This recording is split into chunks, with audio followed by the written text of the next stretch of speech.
नमस्कार बस प्रेमनाथ शाद आज श्रावन पुनिम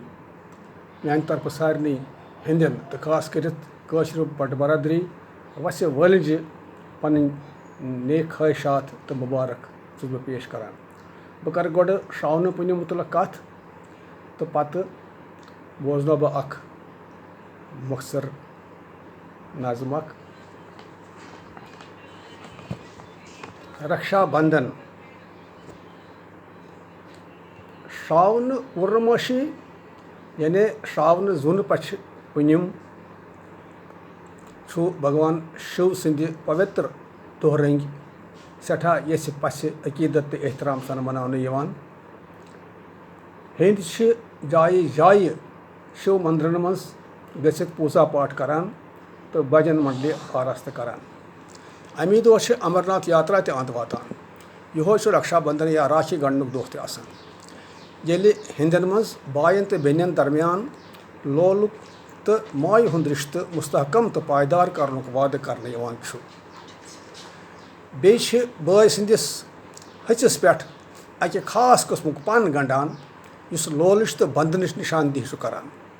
सो अनहरिश स्तन या खानदर ग्राकन तस पूज पोश लागान मिठाई आपरावान तो तस उम्र दराजी हुंद अही करान योर बोय अमिस रच रावट करनुक तो ख्याल थवनुक वाद करान तो कह तोहफह पेश करान युस यहंद लोल बंधन उसवार करनुक ज़मीन मान यवान छु राखी गंढनस वंस हुंद कह इम्तियाज आसान बेन अस्तन कोता दूरी ते रोजान सो राखी तम तरीक़ सोजान युथ सो वक्तस पे या वक्त ब्रोठे बयस ताम वातान अमि दह अक्सर हिंद व्रत यानी फाक दरान मे पान ते वुचमुतन ज़िर मज कह बट कोर आस मुसलमान लड़कन बोय मानित राखी गंढान तो अही करान अमा तम दह कोत गई अत सवालस कंस निश जवाब वन राखी गंढन किस सिलसिलस मज मुख्तर नज़म कर बह पेश श्रावन पुनिम दो कोता महान अज बेनी बईस राखी गंढान श्रावन पुनिम दो कोता महान अस बेनी बईस राखी गंढान टुकती करान छस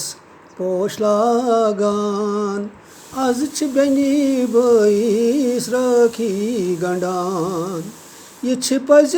लोलच बंधनच मिसाल गम गोस मशरीत नाली नाल दूर पेठ मालन कूर वातान अज बेनी बईस राखी गंढान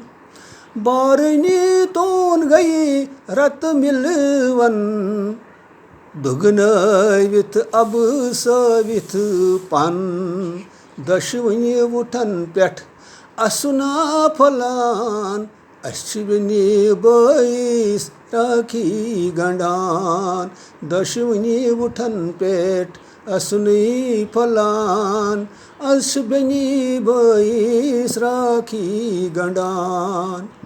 अरवर बासान गर खुशी हाल माय मोहब्बत सान सोरुई आयाल बेन टठ बयस नाल रटान अज बेनी बईस राखी गंढान बेन टठ बयस नाल रटान अज बेनी बईस राखी गंढान वसन रोजन शाद शाद भरनन पूशन आशीर्वाद वसन रोजन शाद शाद भरनन पूशन आशीर्वाद सहायस रोजनक पान भगवान आज बेनी बैस राखी गंडान साहितस रोजनक पान भगवान आज बेनी बैस राखी गंडान श्रावण पुण्यम दो कोता महान आज बेनी बैस राखी गंडान टुकती करान छस पोश लागान आज बेनी बैस राखी गंडान। नमस्कार।